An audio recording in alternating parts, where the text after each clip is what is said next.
can care nothing whether this singular expectation shall ever be realized or not." "Anan?" "I mean, Pathfinder, that you have talked of this match more to oblige my father than anything else, that your feelings are no way concerned, let my answer be what it may?" The scout looked earnestly into the beautiful face of Mabel, which had flushed with the ardor and novelty of her sensations, and it was not possible to mistake the intense admiration that betrayed itself in every lineament of his ingenuous countenance. "I have often thought myself happy, Mabel, when ranging the woods on a successful hunt, breathing the pure air of the hills, and filled with vigor and health; but I now know that it has all been idleness and vanity compared with the delight it would give me to know that you thought better of me than you think of most others." "Better of you! I do, indeed, think better of you, Pathfinder, than of most others. I am not certain that I do not think better of you than of any other, for your truth, honesty, simplicity, justice, and courage are scarcely equaled by any of earth."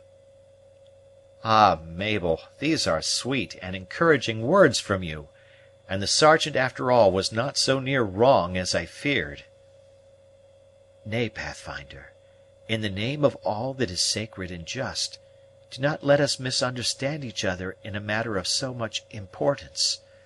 While I esteem, respect, nay, reverence you, almost as much as I reverence my own dear father, it is impossible that I should ever become your wife, that I—" The change in her companion's countenance was so sudden and so great, that the moment the effect of what she had uttered became visible in the face of the Pathfinder, Mabel arrested her own words, notwithstanding her strong desire to be explicit, the reluctance with which she could at any time cause pain being sufficient of itself to induce the pause. Neither spoke for some time, the shade of disappointment that crossed the rugged lineaments of the hunter amounting so nearly to anguish as to frighten his companion, while the sensation of choking became so strong in the Pathfinder that he fairly griped his throat, like one who sought physical relief for physical suffering. The convulsive manner in which his fingers worked actually struck the alarmed girl with a feeling of awe. "Nay, Pathfinder," Mabel eagerly added, the instant she could command her voice, "I may have said more than I mean, for all things of this nature are possible, and women, they say, are never sure of their own minds. What I wish you to understand is, that it is not likely that you and I should ever think of each other as man and wife ought to think of each other." "I do not, I shall never think in that way again, Mabel," gasped forth the Pathfinder, who appeared to utter his words like one just raised above the pressure of some suffocating substance. "No, no, I shall never think of you or any one else again in that way." "Pathfinder, dear Pathfinder, understand me. Do not attach more meaning to my words than I do myself. A match like that would be unwise, unnatural, perhaps." "Yes, unnatural, again nature. And so I told the Sergeant, but he would have it otherwise." "Pathfinder, oh, this is worse than I could have imagined. Take my hand, excellent Pathfinder, and let me see that you do not hate me. For God's sake, smile upon me again." "Hate you, Mabel! Smile upon you!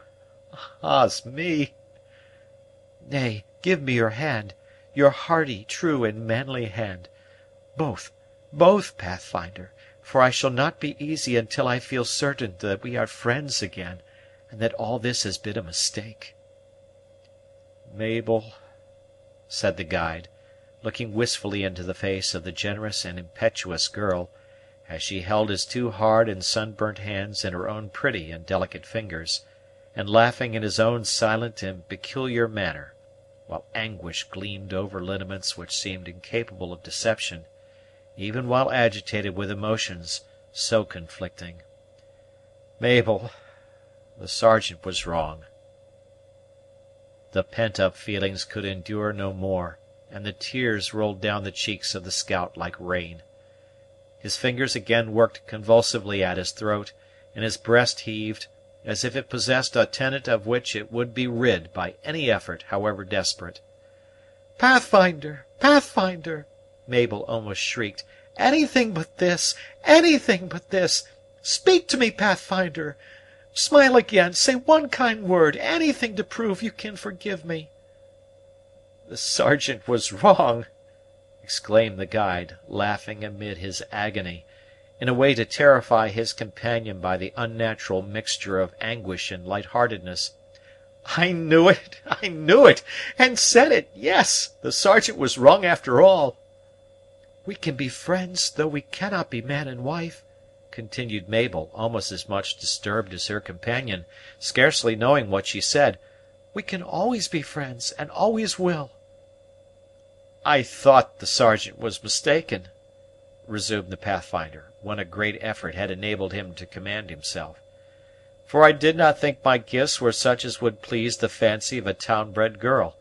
It would have been better, Mabel, had he not over-persuaded me into a different notion; and it might have been better, too, had you not been so pleasant and confiding-like. Yes, it would." "If I thought any error of mine had raised false expectations in you, Pathfinder, however unintentionally on my part, I should never forgive myself; for, believe me, I would rather endure pain in my own feelings than you should suffer." "That's just it, Mabel, that's just it. These speeches and opinions, spoken in so soft a voice, and in a way I'm so unused to in the woods, have done the mischief. But I now see plainly, and begin to understand the difference between us better, and will strive to keep down thought, and to go abroad again as I used to do, looking for the game and the enemy. Ah's me, Mabel, I have indeed been on a false trail since we met." "In a little while you will forget all this, and think of me as a friend, who owes you her life." "This may be the way in the towns, but I doubt if it's natural to the woods. With us, when the eye sees a lovely sight, it is apt to keep it long in view; or when the mind takes in an upright and proper feeling, it is loath to part with it." "You will forget it all, when you come seriously to recollect that I am altogether unsuited to be your wife." "So I told the Sergeant, but he would have it otherwise.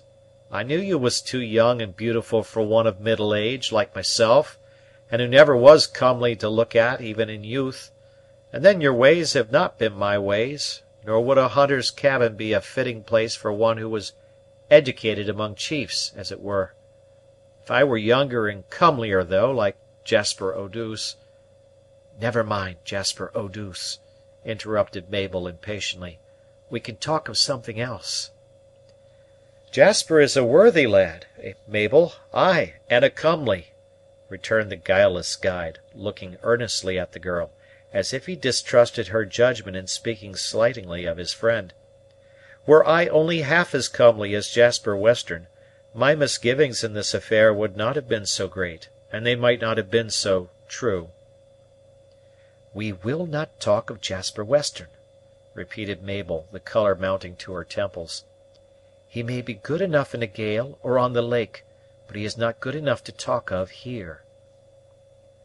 "I fear me, Mabel, he is better than the man who is likely to be your husband, though the Sergeant says that can never take place. But the Sergeant was wrong once, and he may be wrong twice." "And who is likely to be my husband, Pathfinder? This is scarcely less strange than what has just passed between us." "I know it is natural for like to seek like, and for them that have consorted much with officers' ladies to wish to be officers' ladies themselves. But, Mabel, I may speak plainly to you, I know, and I hope my words will not give you pain; for, now I understand what is to be disappointed in such feelings, I wouldn't wish to cause even a Mingo sorrow on this head. But happiness is not always to be found in a marquee, any more than in a tent; and though the officers' quarters may look more tempting than the rest of the barracks, there is often great